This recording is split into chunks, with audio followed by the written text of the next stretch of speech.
Hello there.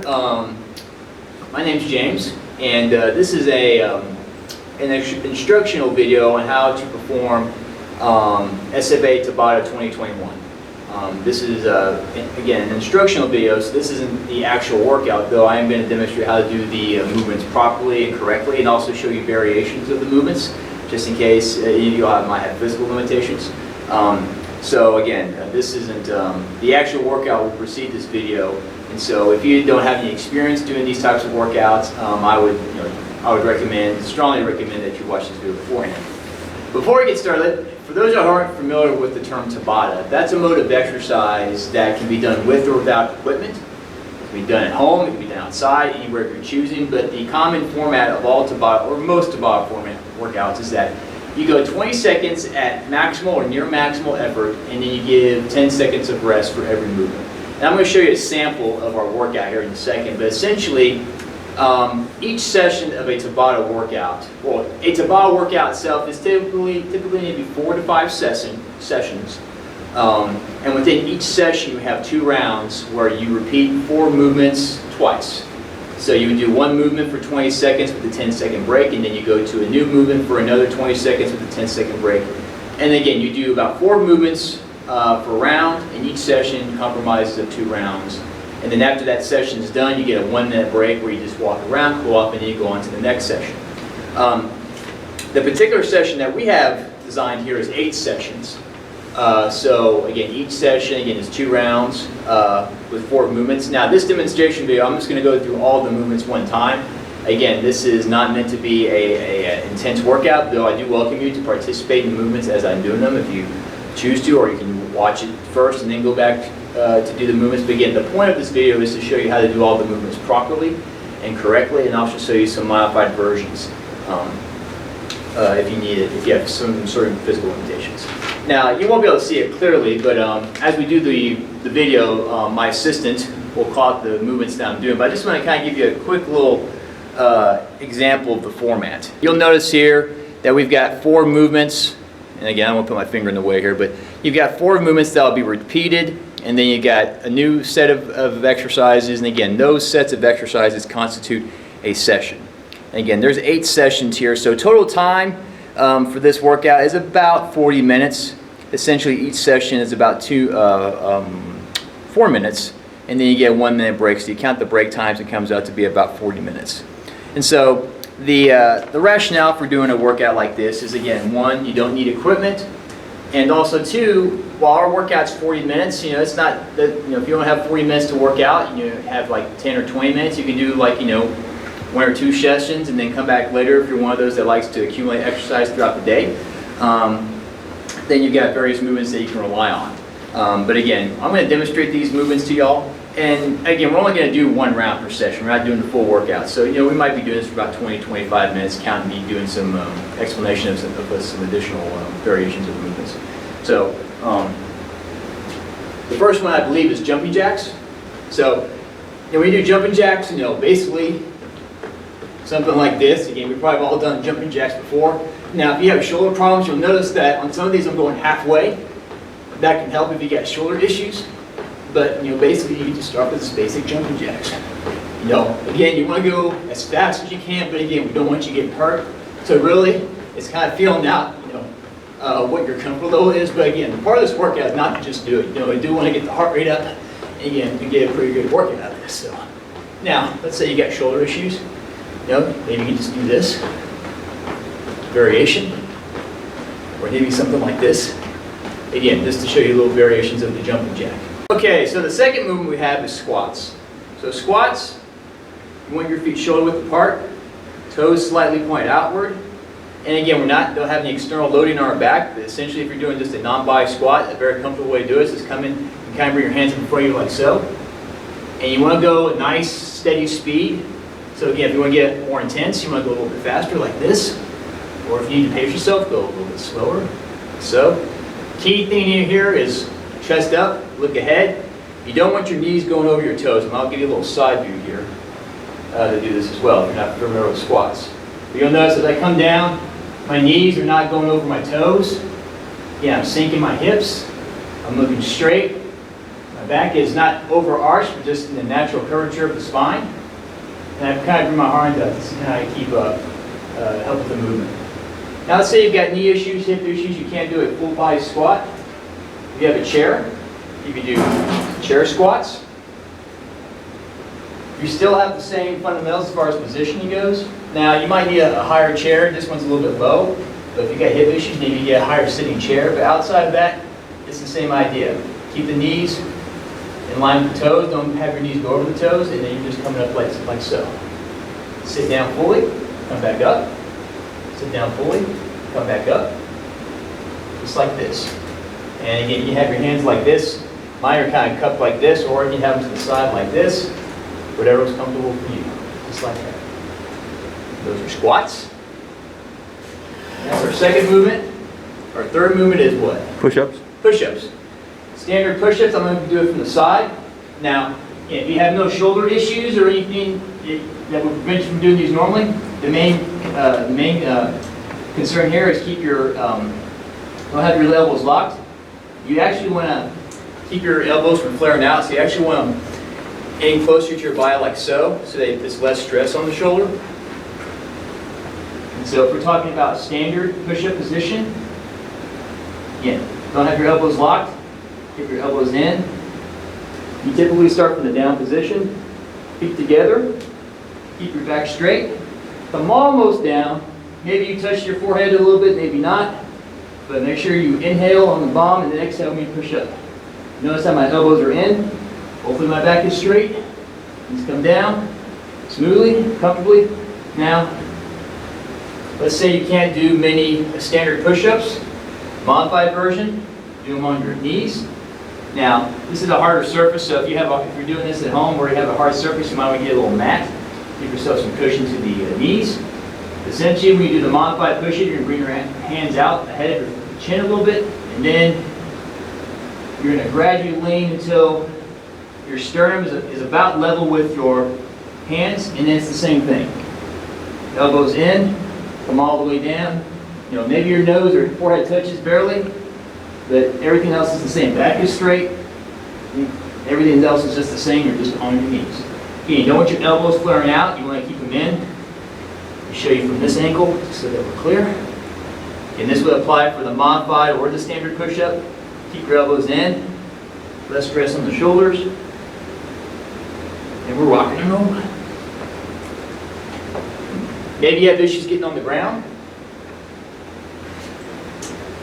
You can find an elevated surface to do the push-ups.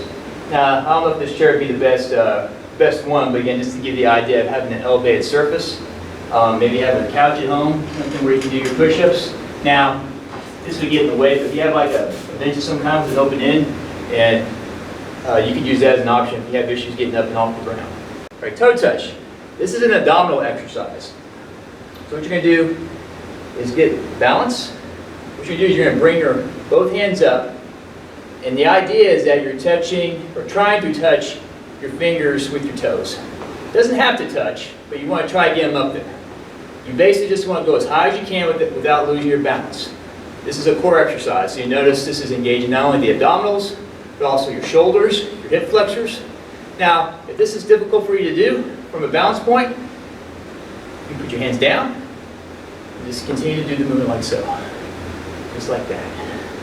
It doesn't have to be fast. The priority is balance and rhythm. Just keep it about the same rhythm.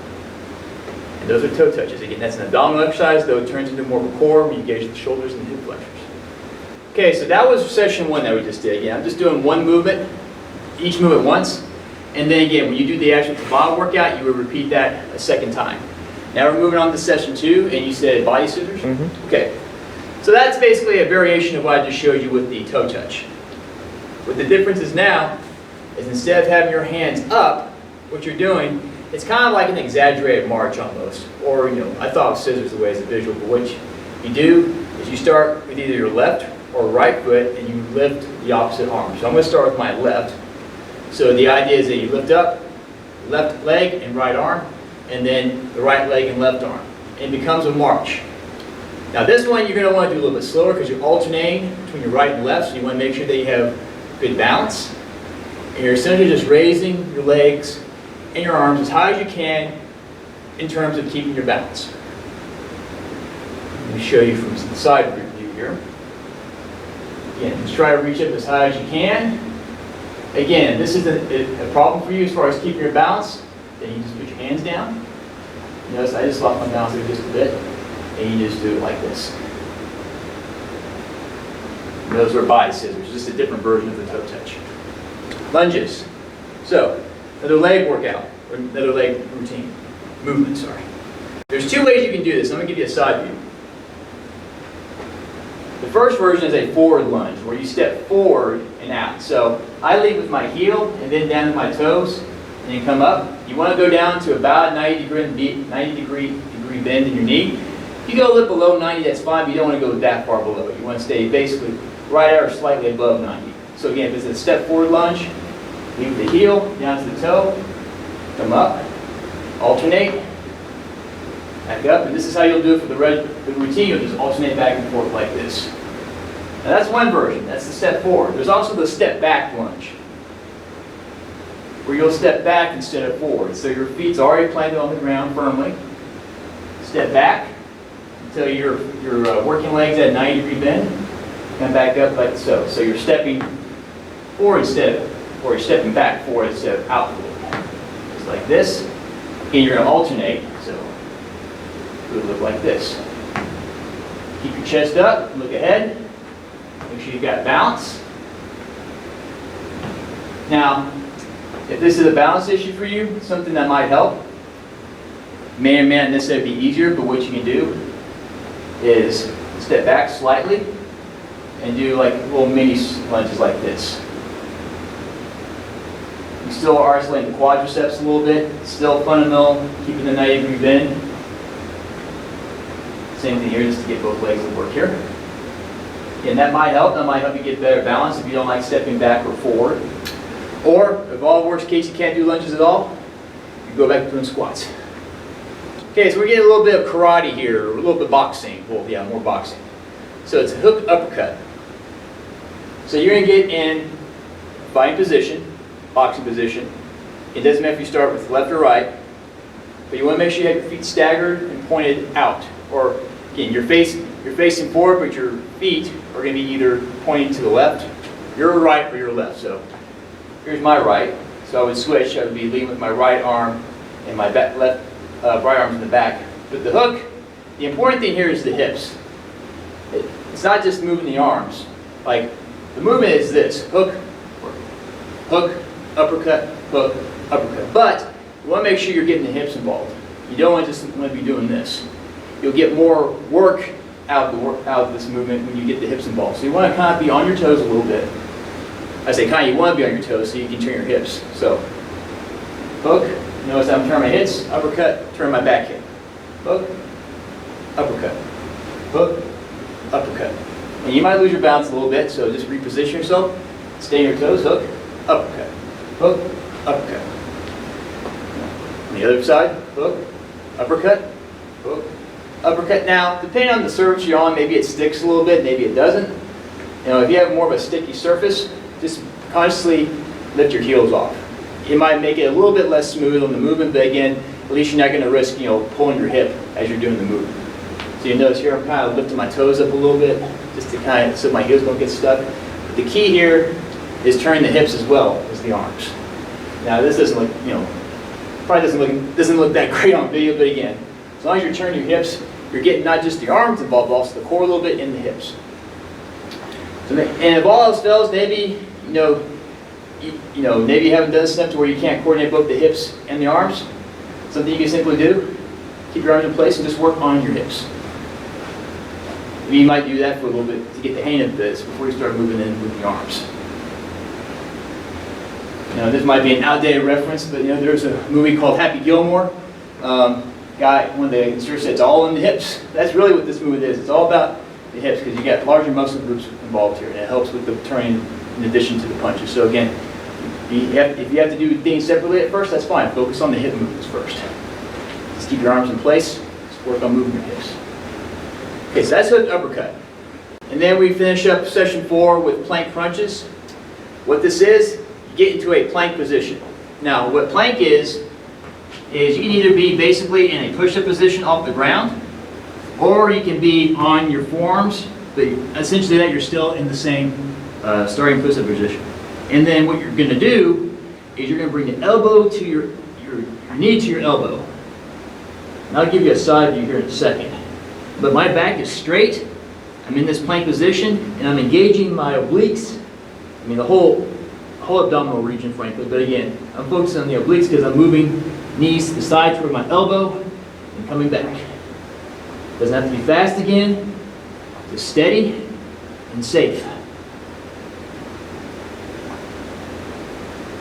I'll give you a side view if you need a side view. Now you can do this, again, I did them on my forearms, but if you want to do it with your hands, that's fine as well. I'll give you that version just if you want to see it. I'm not on my forearms now, I'm just on my hands like in a starting push-up position. It makes it a little bit easier on the crunch. So you might prefer this variation. It's a little bit too difficult to go on your forearms. The same thing, knee to elbow. Try to keep your back straight, and you look out a little bit. Again, slow and steady. Those are plank crunches. Okay, we're in session 3 now. Again, we're going to be doing these movements of the workout twice, but again, I'm just showing you the movement one time. So the first movement of session 3 is high knees. So high knees is basically you're just running in place. Moving your arms, keep your knees as high as you can. You're just going in place. You know, if you're pretty fit, you want to challenge yourself and maybe do it in a circle maybe. Spice it up a little bit. Now, if you got, again, maybe knee or ankle issues, or maybe the impact maybe hurt you a little bit, you just march in place. Might go a little faster to up the intensity. And again, I may not have made this clear in the video at first, but again, this is videos to gear to people of all levels of fitness, all levels of health. So just give you different options. If you're someone who maybe isn't a fit person, maybe doesn't have the greatest coordination, doesn't mean you can't do this in different modified forms. So that's high knees / marching. And then we got another plank exercise where you're going to get into a plank position, but we're not going to get on our forearms this time. We're just going to be in the starting push-up position. And is it plank punches, you said? Shoulder touches. Shoulder touches. So what you're doing is you're reaching up, touching the opposite shoulder. So I go left arm to right shoulder, right arm to left shoulder. And you're just alternating like this. Again, the actual workout, you'll do this for 20 seconds. So that's essentially what you're doing here. Again, it doesn't have to be fast, just slow and steady. Try not to lock out your elbows. And again, you're just reaching back and forth. This is engaging your core, your shoulders, your triceps. You know, if you get tired, just stay in the plank position. Pretty simple. And make sure you keep your back straight, get your feet shoulder width apart or closer together, whatever. You want to have you want to have your feet actually more wide, because as you touch your shoulders, you turn your hips a little bit to the side that you're reaching for. So make sure you gotta get your feet at least shoulder width apart when you're doing this one. Squat punches. This one, you're going to get into a squat position. Your feet shoulder width apart, just like when you're doing, if you're doing a regular squat, toes out, and then you're going to come down, not necessarily all the way down to a squat, but just maybe like about a half squat, about right here. And actually, you can get it a little bit wider too if you want. So you come down, you're just going to punch in place like this. So it's basically just jabbing back and forth. You want to keep chest out. You're still engaging your legs, so you want to basically keep in that same position. Again, you'll be doing this for about 20 seconds, but again, you're just basically going as fast as you can in this position, just like that. Squat punches. Toe touch. So that's a repeat. Just to remind you, again, we've already done toe touch, so there'll be several movements here that are repeats. Now, I will show you a variation. One that's a bit harder if you get to that point that you've gotten very comfortable with the toe touch, as I showed you before, or again, the one I showed you before was this: you're in a standing position, you're reaching toe to hand. Now, if you want to do something a little more challenging, I don't have a mat here, but you will want to have a mat on the floor when you do this. But you're on the ground. You will have a mat here, but arms out, kind of the same idea. You keep your hands up like so. You want to have your shoulders off the ground just a little bit, but essentially just what you're doing is you're bringing your toes to your hands. Now you can try to reach out if you want, and try to touch it, but it's not needed. And frankly, this, if I had mat, I would be doing this, but this ground's pretty hard, so I'm not going to do it because it's cringing on my side just a little bit. But that's a variation, and I guess you call that an intensified version of the toe touch if you want to try that. Just a different variety. Okay, so now we're in session 4. So we're going to the halfway mark here of all the movements. So mountain climbers. You'll get back into a plank position, and you're basically going to start with one foot behind the other, and you're essentially running in place, essentially. You're just going back and forth like this. Now, if this is difficult for you, then what you can do is you can do this. You need a break, alternate like that. Or, if that's a bit difficult, maybe you can't do that at all, you can just get into a plank position. Hopefully you can do one of these, either the standard version, like this, or a little modified version, touching back like that. Those are mountain climbers. Ski jumps. You're going to pretend that you're skiing. So you're going to get your feet, not pulled together, but get your feet close together. You're going to have 2 imaginary ski poles, like so. Get your arms out a little bit. And what you're doing is you're kind of shimmying down the slopes. Now, I've only snowboarded in my life. I've never skied, but this kind of looks like what they showed on TV. But you're just basically going left, middle, right, right, middle, left. You're turning your hips, but you're keeping your shoulders straight. Now, if you forget to turn, that's fine. Basically it's just a jumping movement. But this intensifies it. Go back like that.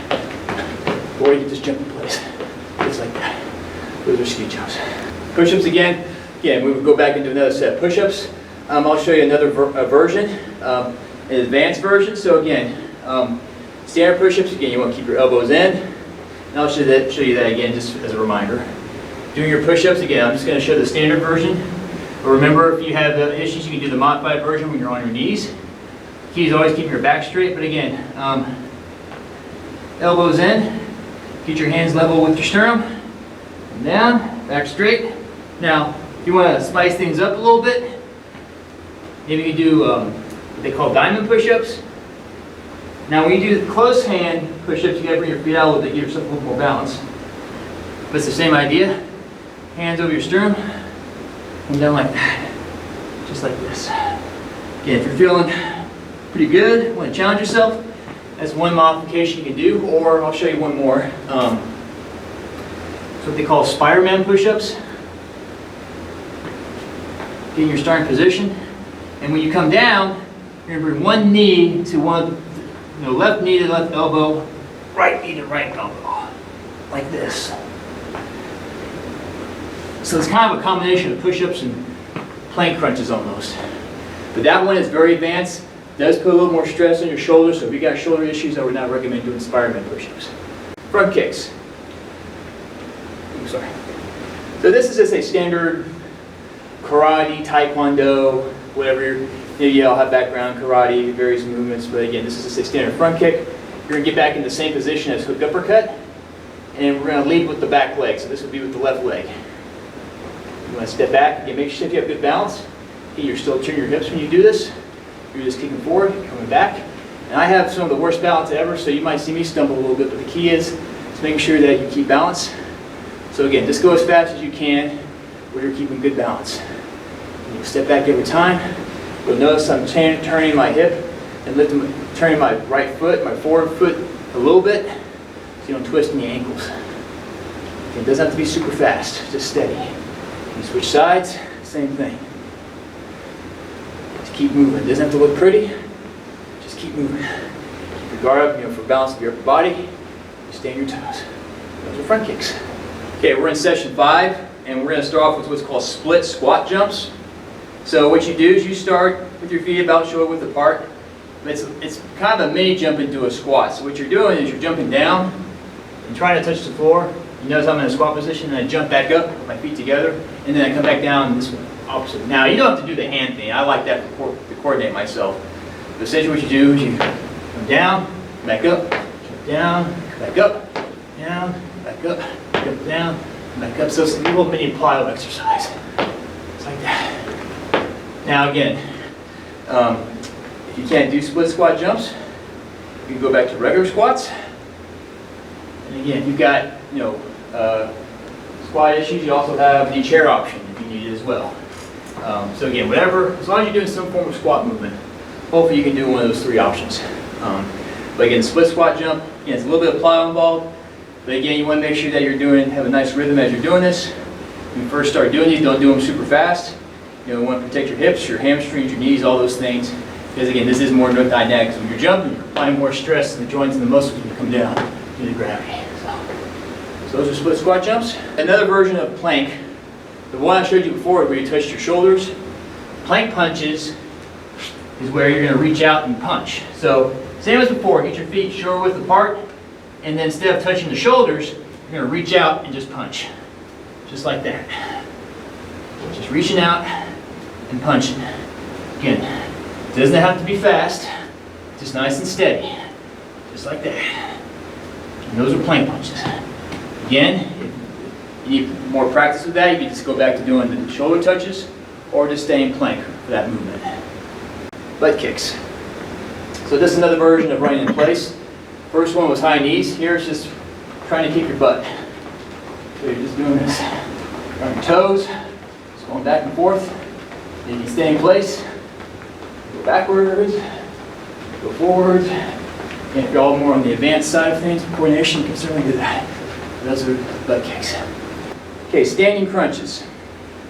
Another abdominal exercise. Now this one, you're going to put your hands behind your neck or your head. And essentially what you're doing is you're going to bring opposite elbow to opposite knee. So you're going across like this. So left knee, right elbow, right knee. And so this is what standing crunch is. Now, the idea to get more engagement of the abdomen, you want to look ahead and just try to bring your knee and your elbow as close together as possible, as far as trying to get your knee as high as you can.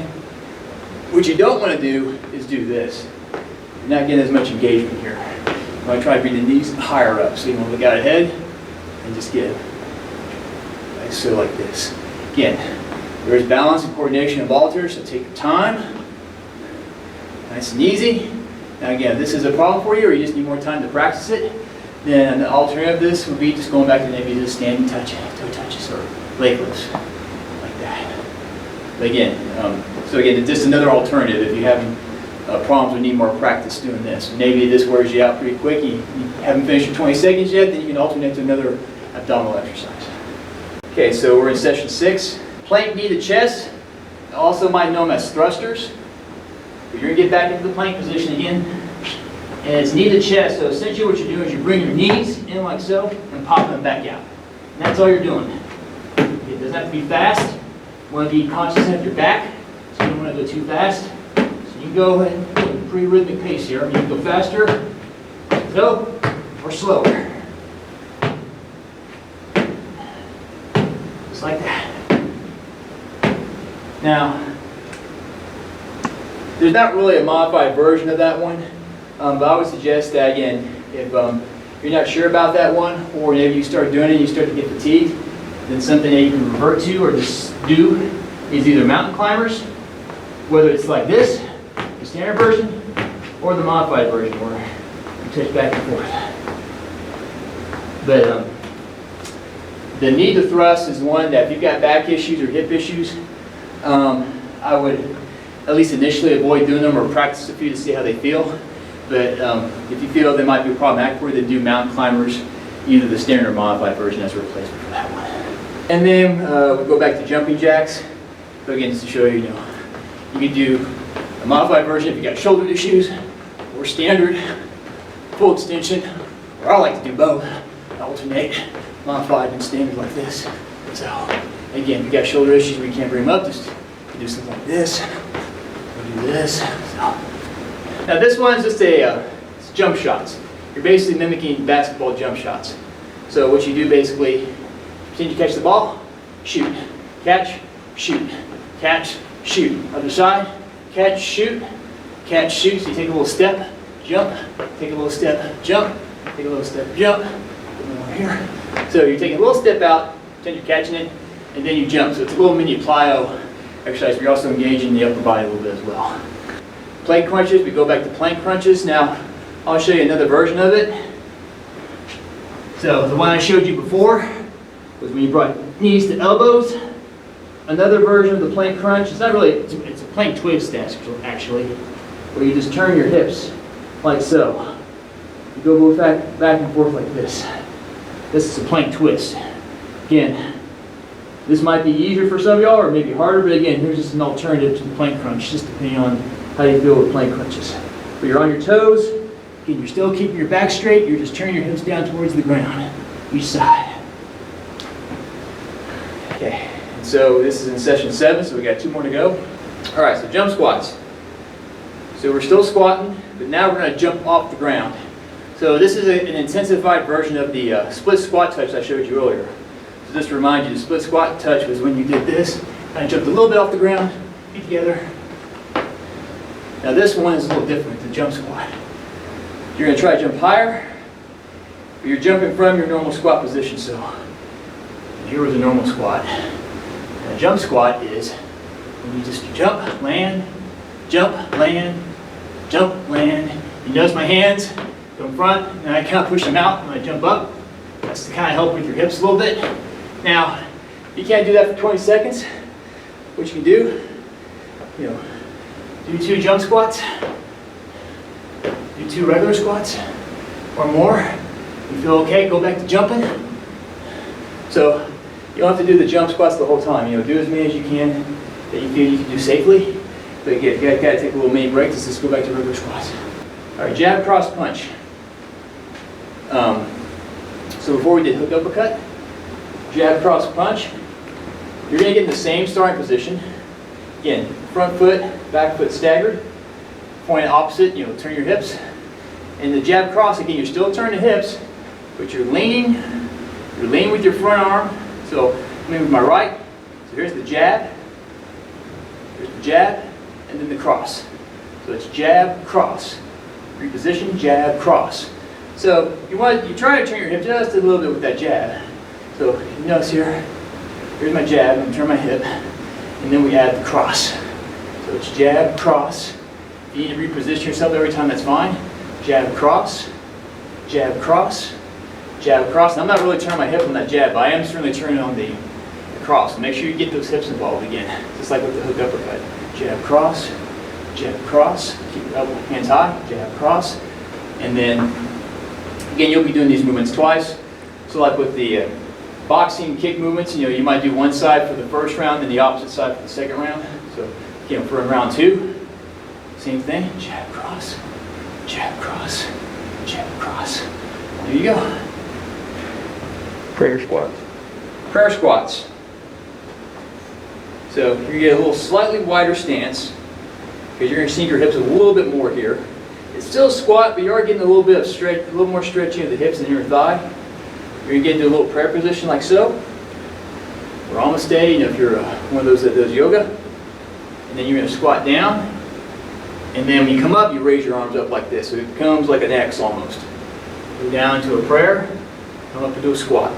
Now, you can bring your feet more in if you want. If you've got hip issues, you can go a little bit more in. Whatever's comfortable for you. But again, start the prayer position. Like this. Down. Bring the arms out. Down. Up. And you naturally get a little more hip flexion.